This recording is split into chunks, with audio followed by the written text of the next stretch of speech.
E aí, pessoal, tudo bem? Bem-vindos a mais um Gavagai Podcast. Hoje eu estou aqui com o grande escritor e poeta Borges Neto. E aí, Borges, tudo bem Olá, contigo? tudo bem? Beleza?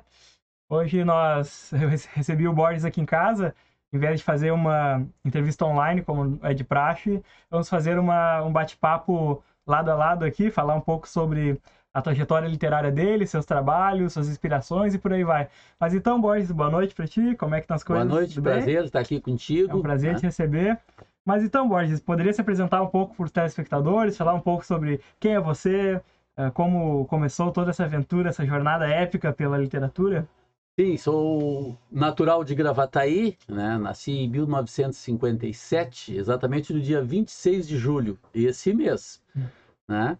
E comecei com leitura de gibi, né?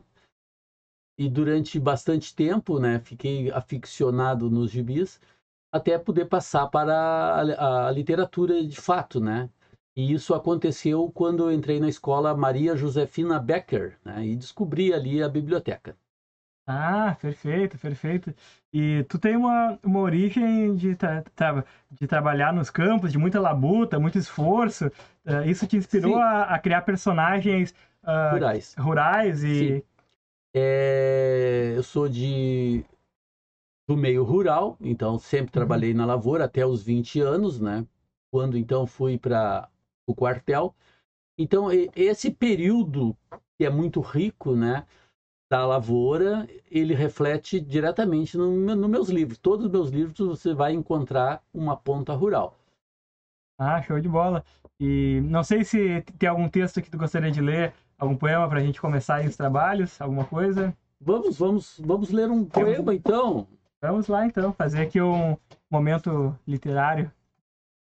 Vou no poema Paixão, que é um dos meus poemas mais conhecidos, né? Beleza. Estou solto no ar, paraquedas nem preciso. Teu olhar me sustenta, tu avisa minha queda e brinca com a minha alma. Ora me agita, ora me acalma.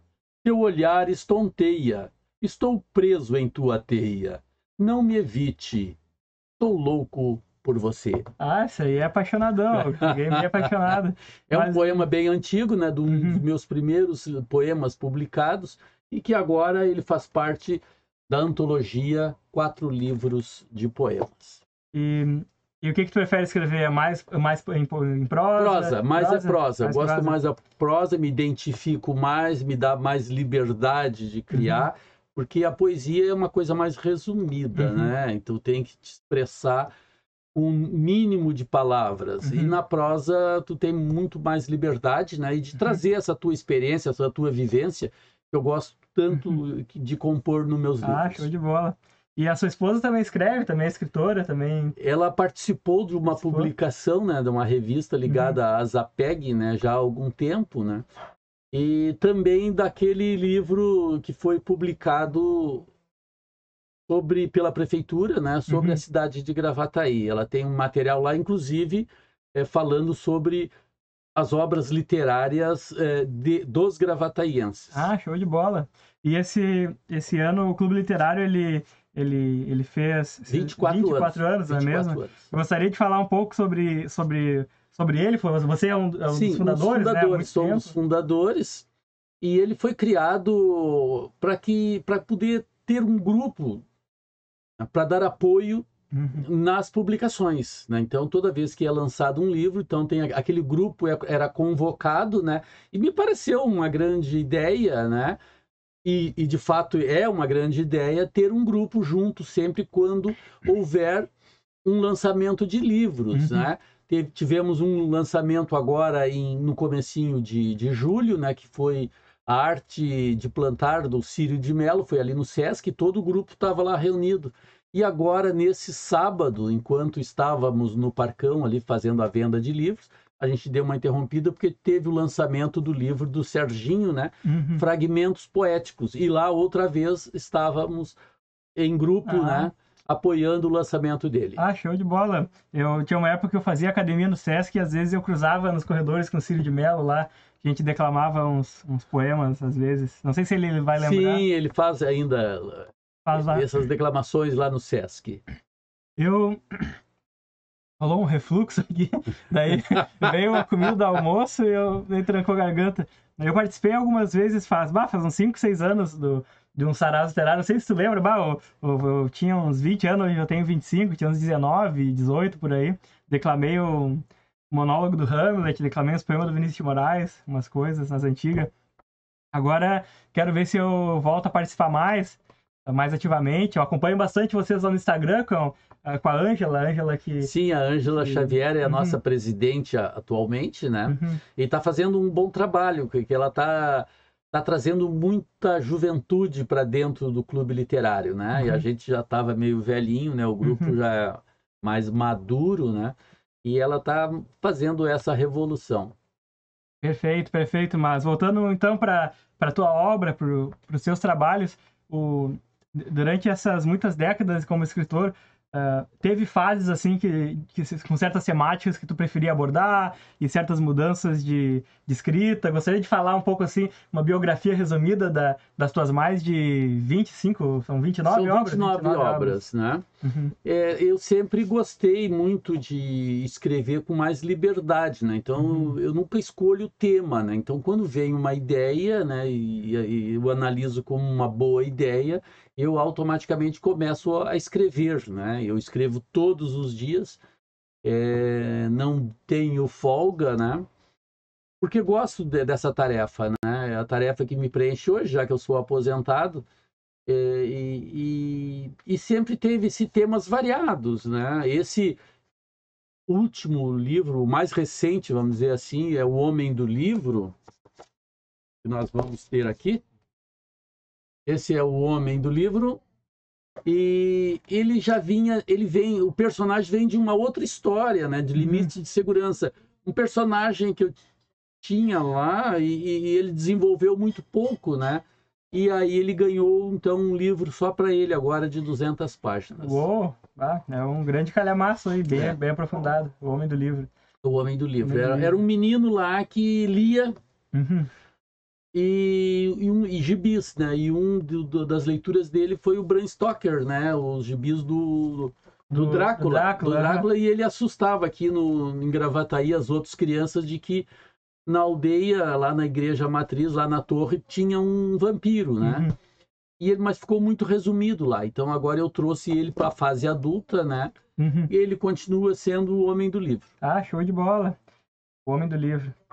Eu tenho aqui o Jardim Chinês de Puan. Gostaria de falar um pouco sobre esse livro aqui que tu escreveu? Sim, são contos, né? São contos variados, contos adultos, né? Tem algumas ilustrações da artista plástica Denise Lopes, né? Que eu admirava muito a obra dela, né? Que veio a falecer. De Gravataí, né? De Gravataí. E olha aí o outro, olha. Né? Então, são histórias variadas. O conto é bom para quem tem muita pressa, né? E pouco tempo para ler, porque são diversas histórias dentro de um mesmo livro, né? É interessante que ao longo da tua vida tu abordou diversas formas de texto, né? Desde contos, crônicas, romance, poesia e tu falaste que prefere escrever prosa à poesia. E dos tipos de texto em prosa, qual que tu é mais familiarizado e curte mais? Olha, essa questão de curtir mais, na verdade, a gente curte sempre o mais recente, né? Hoje eu estou maravilhado com O Homem do Livro, que é a última publicação. Daí é um romance. É um romance, e vai tratar daquele menino lá que lia o Bram Stoker, né? E agora eu estou trabalhando um texto chamado Desventuras de Apolo, que também é um texto rural, né? E também estou trabalhando com uma viagem a Portugal, né? São crônicas de uma viagem. Eu escrevo pequenas crônicas e alguns contos. Penso que talvez daqui a alguns anos tentar escrever algum romance, mas ainda não tenho fôlego, porque é mais uma obra de maturidade, né? O escritor já tem que ter uma certa bagagem, uma certa faca na bota, né? Bala na agulha que que na verdade, complexo, né? Vamos dizer, na verdade, para ter essa bagagem, como você fala, é preciso ler, né? Então, com muitas leituras, essa atividade fica muito fácil, né? Muito fácil. Com certeza. Mesmo. E a gente vê que existem muitos escritores que que ficam mais na Torre de Marfim, mais na sua poltrona escrevendo, sem se inspirar em experiências, não necessariamente experiências pessoais, mas no que acontece no seu entorno. E eu soube que você já viajou para a Europa, fez um tour pela Suíça, França, Inglaterra, vários países, e escreveu sobre isso, né? Fez toda uma Sim. narrativa. Tu tem aí o livro para mostrar pra gente? Eu tenho aqui uma viagem que foi feita.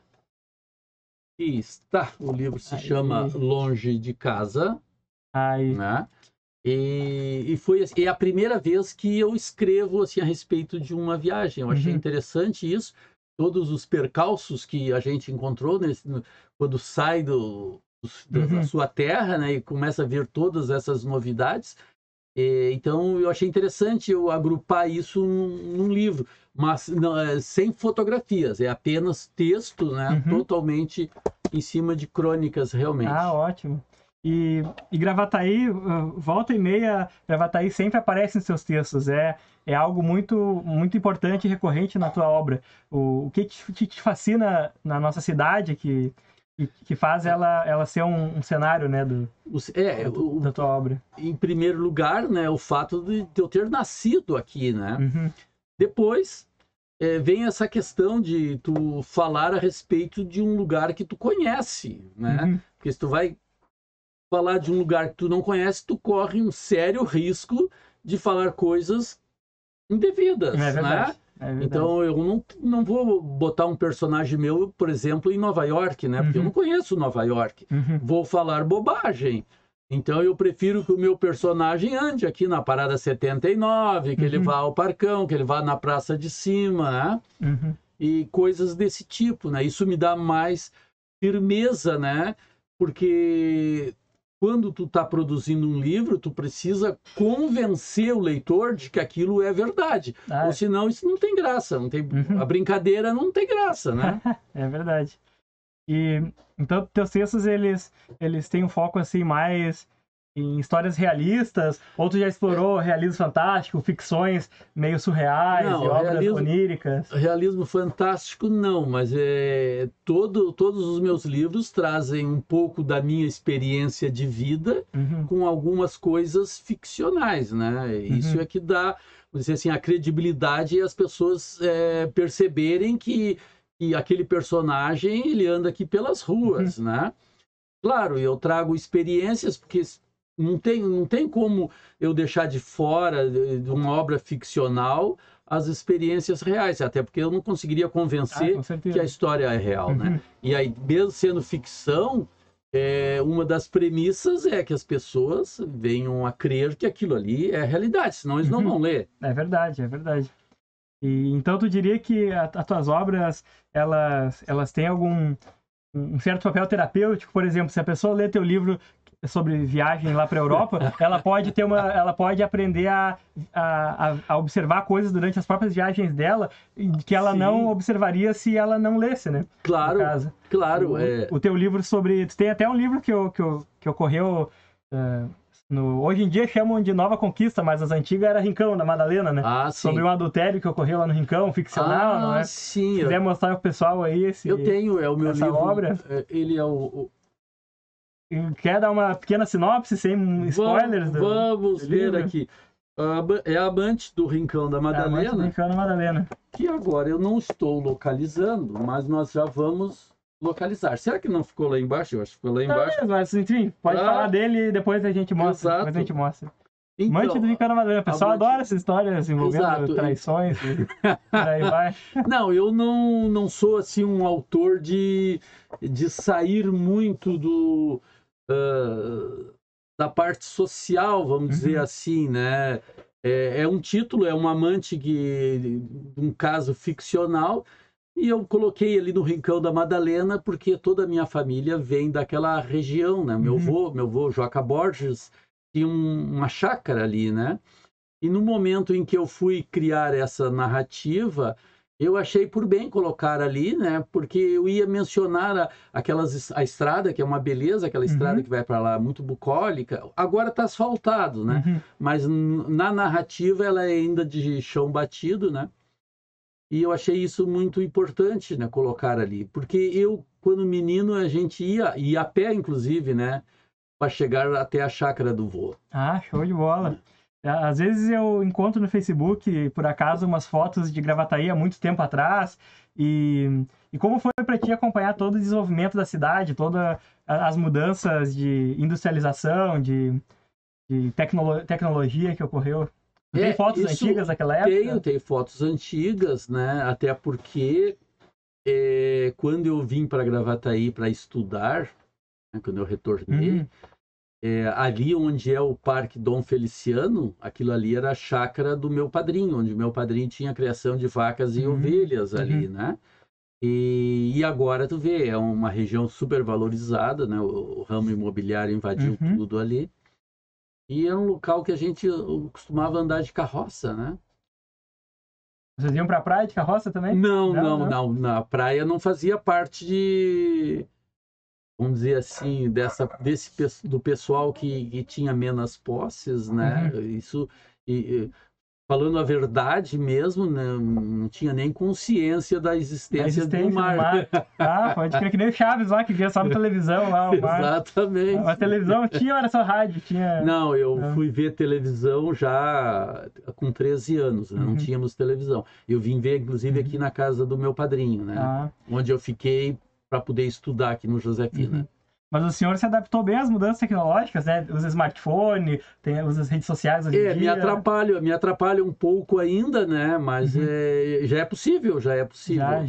Ah, show de bola. E falando um pouco sobre a cena literária aqui de Gravataí, quais são os autores que você recomenda? Olha, nós temos bons autores aqui, né? Na área da poesia. Tem o Círio de Mello, que lançou o livro agora. Tem o Serginho também. O lançamento dele foi sábado, né?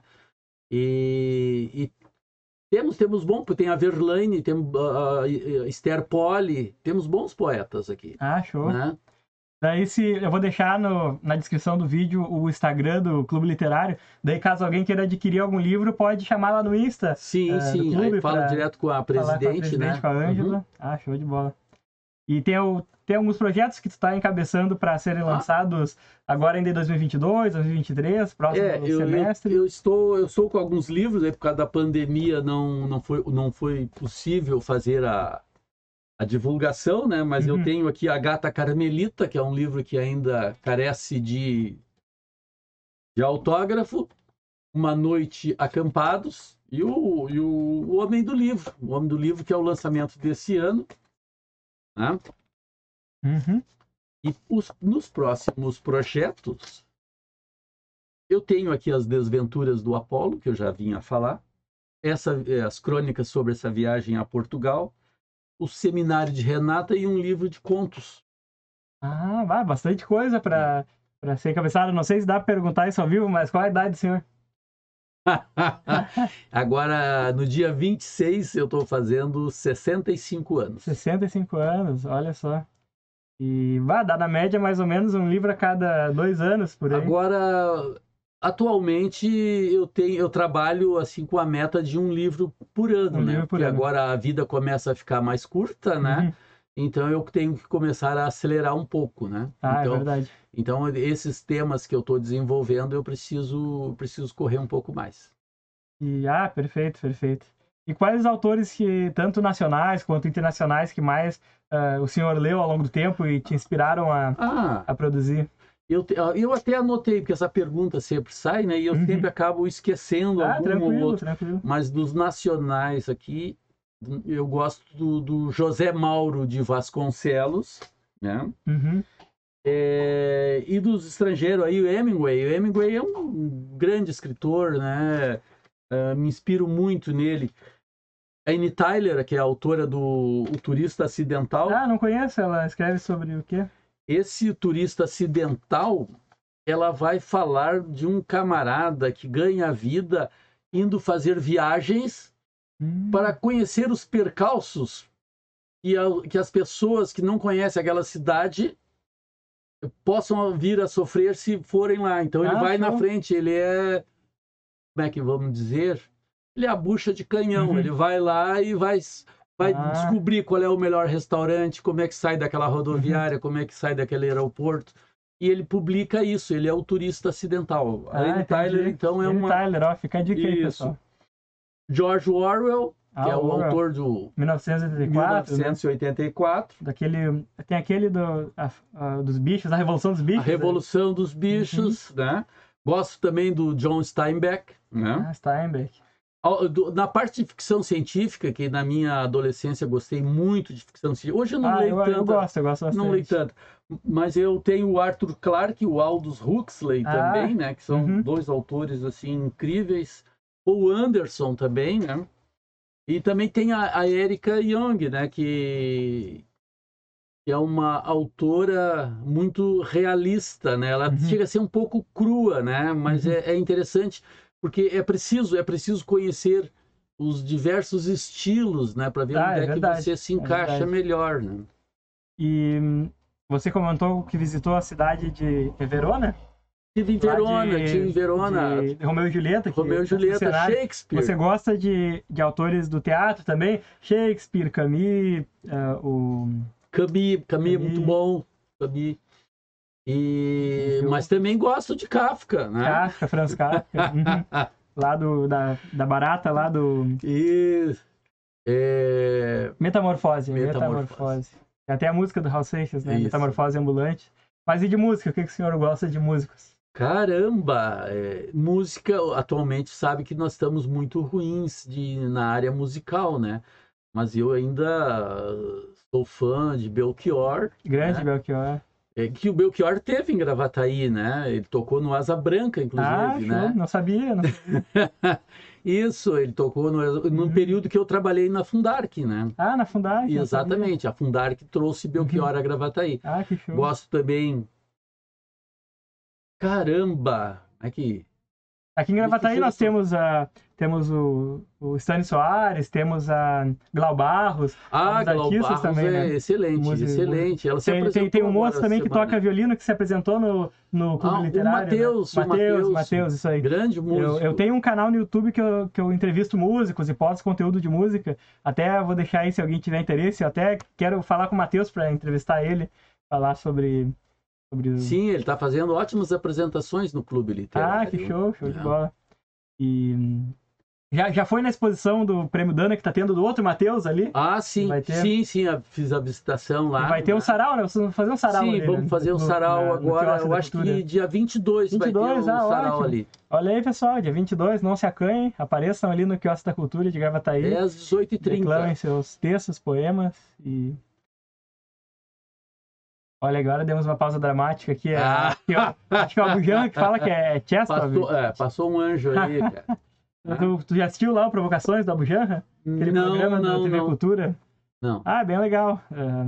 Mas falando na Abujamra, quais perguntas que você gostaria que eu tivesse feito, mas não fiz ainda? Caramba! Não, eu acho que tá tudo... Até eu queria controlar o horário, mas parece que tá tudo tranquilo, né? Tranquilo, tá fluindo bastante. Eu até trouxe cola, que nem eu te falei ali, sabe? Porque uma coisa é você escrever, né? Outra é falar, e essa é bem mais complicada, né? É verdade. Então, se não tiver um texto, né? Vamos ver aqui que eu tenho aqui, o que te levou a escrever, olha, nós já falamos, né? Então, como eu precisava escrever para o que acontecia aqui em Gravataí, para levar para os meus irmãos lá em Canoas, né? Então, eu escrevia tudo que eu via por aqui, né? Foi assim que eu comecei a escrever. E depois eu ajustava os textos, porque eu via os meus irmãos a cada 6 meses, né? E dos seus personagens, quais tu diriam que foram os maiores dramas, assim, tragédias que tu abordou na tua obra literária, os conflitos que daí foram abordados? Olha, eu até não estou com o livro aqui, mas eu tenho um texto chamado Max, o Príncipe Guerreiro, que foi o primeiro texto que eu trabalhei com a realidade, né? Então eu não podia ficcionar muito, né? A mãe desse menino, ele é um cadeirante, queria a história da vida do filho, né? E me procurou. É meio biográfico? Exatamente. Biográfico. Então, tem alguns trechos, assim, mais, vamos dizer assim, ficcionados, né? Mas eu não posso fugir muito da história, né? E como é que foi o trabalho de pesquisa de campo para escrever uma biografia?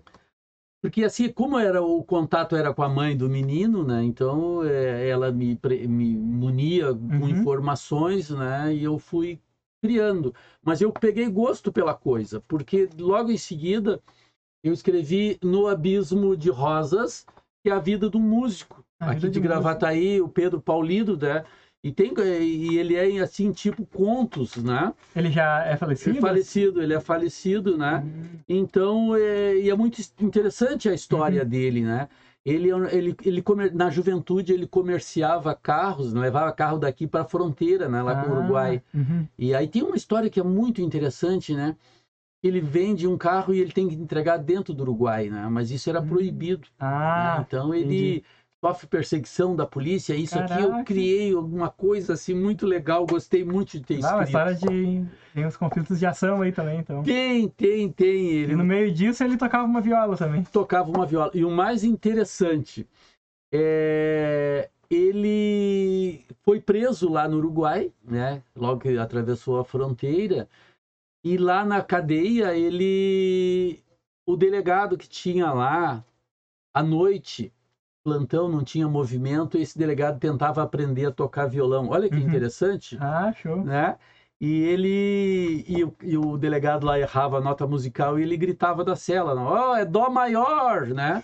E o Uhum. cara fez, pô, além de aprontar o que tu aprontou aqui, trazendo esses carros, tu agora é músico. Daí ele ensinou. Então aquele delegado toda noite ia lá, soltava ele para ele ensinar. Pra ele E ensinar. foi assim que ele conseguiu sair da cadeia. Isso é um Caraca, fato. vá, que plot twist, que Esse história, aqui hein? foi um fato real, cara. E essa Vá, parte é tão nunca tinha interessante. visto algo parecido. Essa história, essa parte aqui é tão interessante que eu vou transformar num Um conto, né? conto. Para esse livro de contos novos, Uhum. né? Que eu estou planejando. Ah, Eu tenho esse aqui também. Eu tinha uma boneca encantada que uma senhora aqui de Gravataí procurou o prefeito para escrever a vida dela, né? uhum. E o prefeito mandou para a Fundarc e a Fundarc me encaminhou. E aí eu escrevi a história dessa senhora, né? Que também foi sucesso na feira, né?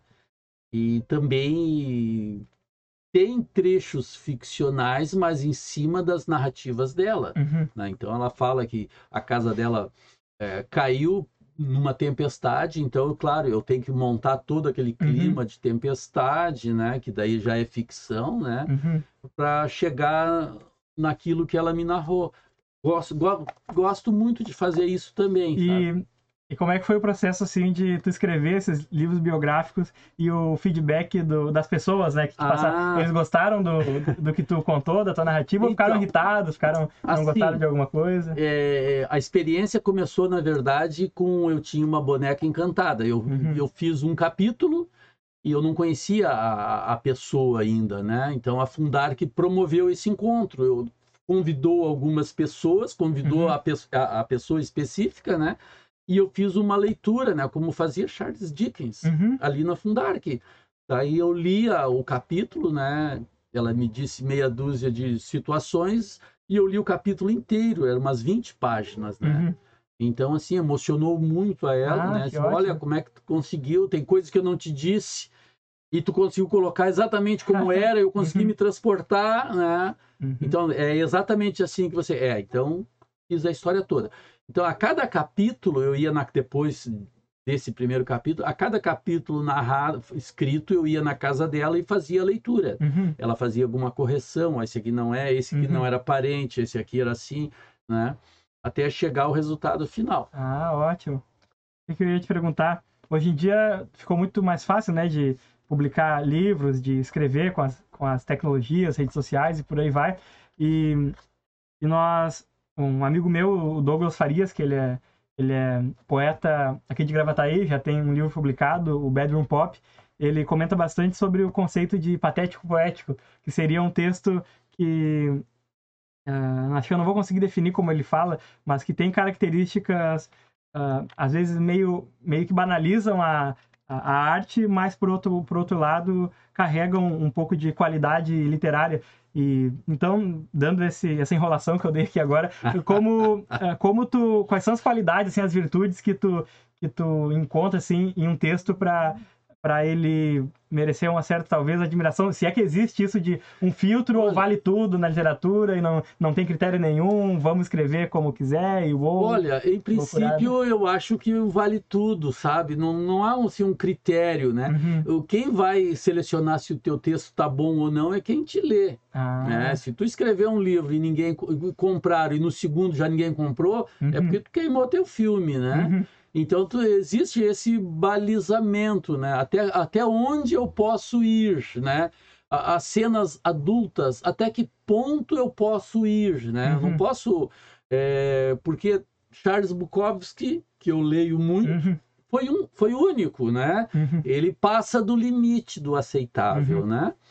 E, na minha opinião, tá? Então, eu sei que ali eu não devo avançar.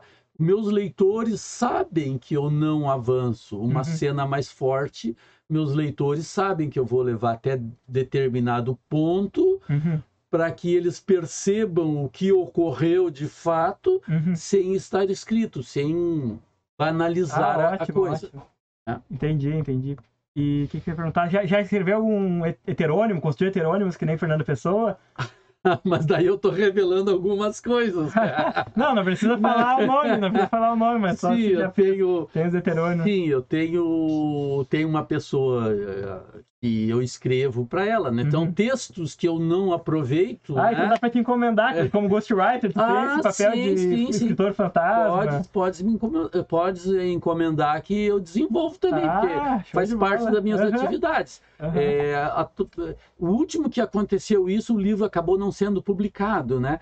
Que é um camarada aqui de Gravataí, e eu não conhecia ele também. E depois eu fiquei sabendo, né, através dele, que ele atuou em filmes importantes, que nem Neto Vendeu Sua Alma, a nível nacional, como Tieta, do Agreste, né?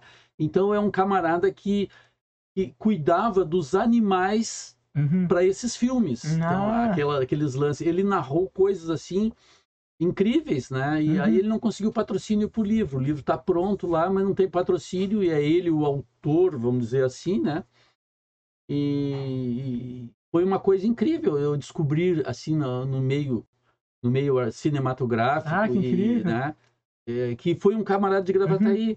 Falando em cinema, tem algumas dicas aí de filme pro pessoal? Quais são teus filmes favoritos? Você assiste alguma série? Não, série, porque assim, essas coisas que me prendem na rotina, assim, eu não gosto. Gosto muito de filme, né?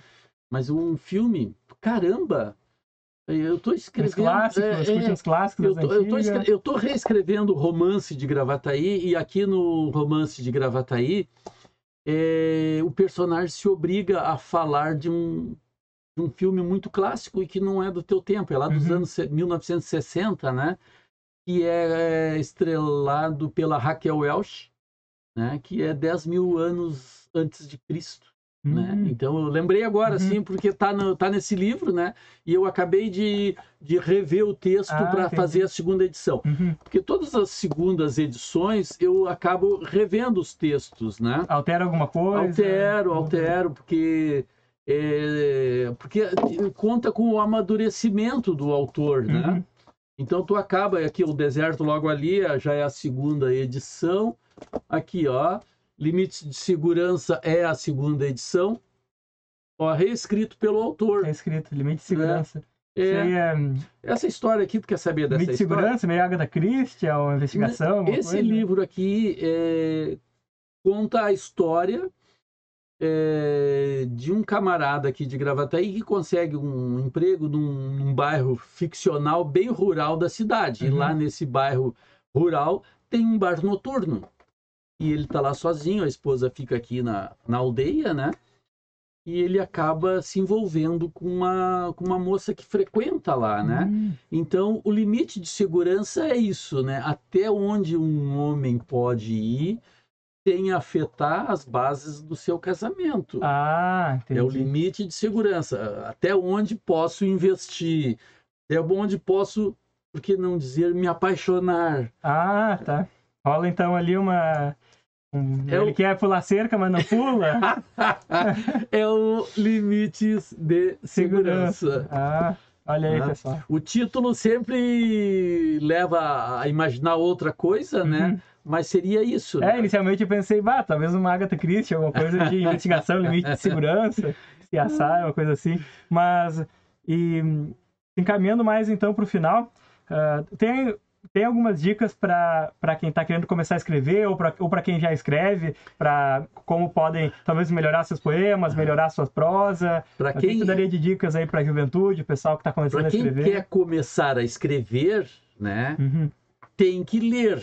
Né? Então você tem que fazer muitas leituras, né, para que essas leituras façam parte daqui do teu cérebro, vá lá para o teu subconsciente.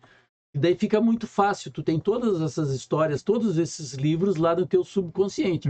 Quando tu tem uma ideia diferente, opa, isso aqui da história, lá já estão todos aqueles livros pelos quais você passou. Então é muito fácil daí tu desenvolver uma narrativa, né?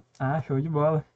E para quem já tem uma certa experiência, mas tá com talvez faltando inspiração, faltando algum estalo ou para polir, assim, dar um polimento no que está produzindo. Muitas leituras do mesmo texto, né? Então, assim, eu leio 10, 15, 20 vezes o mesmo texto, né? Eu peguei o texto aqui, desenvolvi hoje, amanhã vou dar continuidade, mas eu não dou continuidade dali, eu começo a ler o comecinho e dou continuidade depois que eu li todo ele. Passou 2 dias, eu começo lá de novo e vou fazendo essa leitura, né? E daí eu consigo apurar, inclusive, as impurezas do começo. Porque o começo do livro é muito importante. Se tu não amarrar o leitor no começo, né, o camarada vai desistir do teu livro. É verdade. Então, primeiro, tu tem que gostar daquele começo. Né? E aquele começo que vem cru assim, não é o que vai ser publicado. Né? Tu tem que ler muitas vezes aquele teu mesmo trabalhando. Texto. Mas então, acho que por enquanto é isso aí. Já passamos aqui um pouco de tempo, 36 minutos. E queria te agradecer por ter aceitado o convite aí para te entrevistar. Foi um prazer. Tu é uma lenda viva aqui de Gravataí, tem muito conhecimento. Eu já estava muito curioso para beber da tua fonte aí, literária e poética. É legal ler os livros dos autores, mas também ter esse bate-papo mais próximo que é muito interessante, é muito enriquecedor também, né? E eu gostei de ter vindo aqui falar contigo, né? Porque quase que eu botei gravata, né? Eu achei que ia ter alguma negócio mais coisa, formal. Né? E aqui é um bate-papo. Um bate-papo mais descontraído. Eu não precisei usar minhas colas, né? Que ótimo. Tá a ideia é não assustar, não... o público é bem variado, então se a gente faz um negócio de acordo com toda a concordância do português aí, daqui a pouco afugenta um pessoal. Mas quer fazer algumas últimas considerações finais aí? Não, eu estou tranquilo, gostei de ter vindo, gostaria de ter outros convites, né, para vir aqui ótimo, falar, certeza, né? Com certeza. Assim que eu tiver o outro texto pronto também, vir falar dele. Né? Vai ser um prazer, prazer. Então... Podemos dar para encerrado, então, eu estou satisfeito. Então, beleza, pessoal. Vou deixar aqui as redes sociais lá do Clube Literário e também se inscrevam no canal. Vou postar no Spotify mais tarde também. Vai sair a entrevista quinta-feira. Então é isso aí. Valeu. Tchau, tchau.